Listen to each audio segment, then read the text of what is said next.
most bets that would result in you buttering him up? No, he won't do it. He's afraid of HR. He's afraid of HR. That would be for you. That you would get in trouble, not him. I think we'd all get in trouble for that one. You think? You think we'd all get in trouble if all of a sudden in the middle of the show, he just takes butter and starts putting it all over Nuno? Yeah, if you force Nuno to do it via bet. Oh, forcing, that's different. We'd all get in trouble. Yeah. Oh, Kevin's in I'm his on home Zoom studio. though, so yeah, I'm fine. I can just press leave Zoom. Yeah, how could we get in trouble? We aren't on the premises. We can't stop it. All right, so then. And we're not participating. You're accomplices. Yeah, you guys look like you're in charge. You're on TV. So are they. Yeah, and so are you. Yeah. Again, I got the leave Zoom button right here. I'm good. If Nuno agrees to be buttered, then Evan definitely has to agree to get frosted tips. Yes. Nuno, take one for the team. Come on. Let's get buttering. It's going to be a pass because I don't know what I would bet or want to bet and think that I'm so confident in that bet actually winning to being like, yeah, butter me up, baby. Like, that's not going to happen. All right, check. We got that one, Pat. We'll use that one. Yeah, butter me up, baby. Nuno, a bet perhaps with your New York Knicks. What, that they're not winning the title, Smalls? Exactly. That's what I'm saying. I feel like I'm confident in that. No, but also. No, but Nuno, listen to this. If you make that bet, if they don't win, you're in the clear. If they do win, yeah, you get buttered up, baby. But guess what? Your team won a championship, so who cares? Yes, it's You're a saying Nuno can't reverse it, lose. basically. Yes. Yeah, that's it's a good Nuno idea. can't lose. Because even if you get buttered up, who cares? Your team won a championship. Yeah, we butter him up in like a Patrick Ewing jersey, and he goes to the parade. Perfect. It's like wearing just a Ewing jersey, no sleeves, with butter all over him, and he has to go to the parade. Come on, Nuno. When my team has won championships, the day after your team wins a championship is the greatest day in your sports life. You're still basking in the glow of your championship. You're reading everything that was written about your team and the journey to get there. You're watching all the clips of them celebrating. You're on cloud nine. You don't care what happens that next day, including getting buttered up on national TV. All right, Nuno, what do you think? If the Knicks win it all this year, you get Patrick Ewing jersey, buttered up, go to the parade. Deal? Yeah, let me think about it. Oh, so he does think there's a chance for his Knicks. Wow, interesting. All right, well, yesterday we learned something. We learned that the Bengals are not going to franchise tag Trey Hendrickson. He will now become an unrestricted free agent. And what this means for the bigger picture with the Bengals, we're going to get to in a second, but I do want to read you a tweet that I think is pretty dead on from Ben Solak, our teammate, ESPN NFL analyst, who tweeted this. Truly one of the worst managed contract situations in our living memory. And I think he's right. I mean, if you think about what Trey Hendrickson was, he was a great player for them. He wanted a contract extension. They wouldn't give it to him. He holds out, right? They give him a bump in pay for 1 year. Then he basically doesn't play because of injury last year. They don't trade him at any point, obviously. And now you get to this point where it's just like, all right, you can go.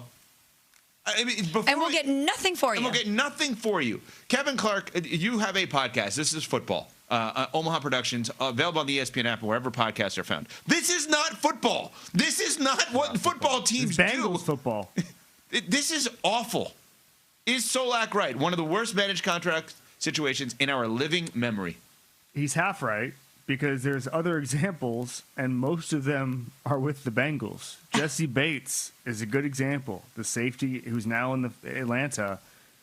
There was no expectation they were ever going to sign him. And that's part of why I was surprised that T. Higgins ended up signing. And T. Higgins, by the way, could have been on this list as well had he not taken what amounts to a very team-friendly deal last year to stay with Jamar Chase and Joe Burrow, who they actually did prioritize keeping, both of those guys. But the Bengals just don't care about spending a lot of money outside of that. They just really don't. And the Jesse Bates thing, they basically convinced him to come back for one more year and not hold out and just say, hey, you can go to free agency next year. It's a little baseball-y. In a league where you're supposed to retain your free agents, sign them as soon as they show any signs of life, frankly. Obviously, the Eagles do it best, but everybody else does it except maybe the Cowboys. But even the Cowboys tend to get their guys under contract, albeit at a higher price tag, closer to when they reach free agency. The Bengals, with the exception of Burrow and Chase, they operate like the Tampa Bay Rays, and it's incredibly frustrating if you're a Bengals fan. I've always said, like, geography is destiny for quarterbacks, and Joe Burrow is going to have to deal with this his entire career. The Brown family is not changing. Bengals front office is not changing. They do the things the way they want to do it, and that's going to put Joe Burrow at a competitive disadvantage for his entire career. And that is where we go, right? We just because what is this going to do for Joe Burrow and the Cincinnati Bengals that he gets the 2 wide receivers he wants there? They're there. They're amazing. Chase and Higgins. Nobody's doubting how great they are, but that's a lot of money in one position, 2 guys. Now your best defensive player is gone. And Joe Burrow has had all these kind of weird statements of is he retiring? Is he asking out? What is he doing? Adam Schefter, senior NFL insider, was on with us yesterday here on Unsportsmanlike. You can go back on the podcast and listen after 7:30 a.m. Eastern when he joined us. And he talked about the idea of what happens to Burrow if they miss the playoffs again this upcoming season. I expect Joe Burrow to be in Cincinnati, and then I think this year becomes a referendum on what he wants to do after this year. I think it's a year by year. I think if he's happy in Cincinnati, all is good. I think if there's another rocky year and there's more losing, I think all options are on the table. And they should be. Mm-hmm. I've said this on this show before. I'll say it again. There's nothing worse in life than wasted potential. Mm-hmm. And I don't want to see Joe Burrow waste his potential because he is great. He's not just good, he is great. What do the Bengals pay him? $275 million? It's not enough because think about the way we talk about the Bengals and the way we should talk about the Bengals.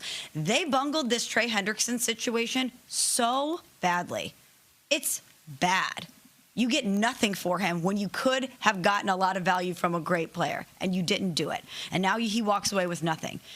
Joe Burrow, yes, has sustained a lot of injuries, and that has contributed to the fact that the Bengals have missed the playoffs 3 seasons in a row.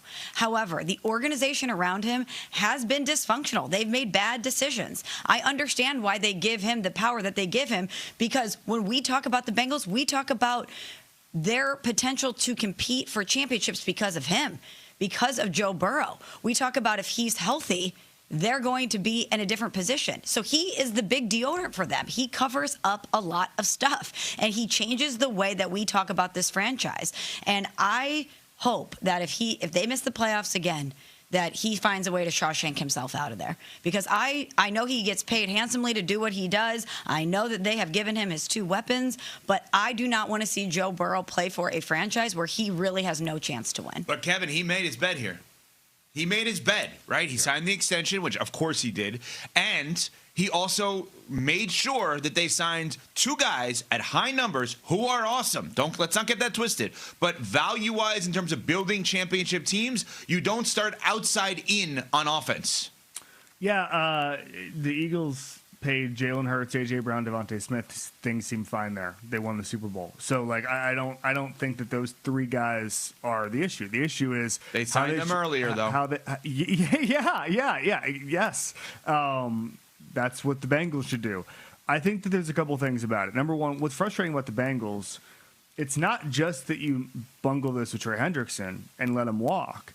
It's that you haven't been drafting in a way that lets you do it. I mean, the Tampa Bay Rays analogy falls flat because the Rays always have another guy coming up behind the guy they let walk. That's the issue with the Bengals. Is that Shamar Stewart, the first-round pick last year, didn't show very much. Miles Murphy, their first-round pick a couple years ago, hasn't really popped. The pass rush just isn't going to be there. And I think that when Hendrickson, when Hendrickson was healthy last year before the most recent one, he was the highest percentage of sacks of anybody in the league for his team. So what that means is, like, basically he was the pass rush in Cincinnati, and now that's gone. And Joe Burrow needs a defense that's going to at least be average to put him in games so he can try to make the playoffs. He's not going to get that.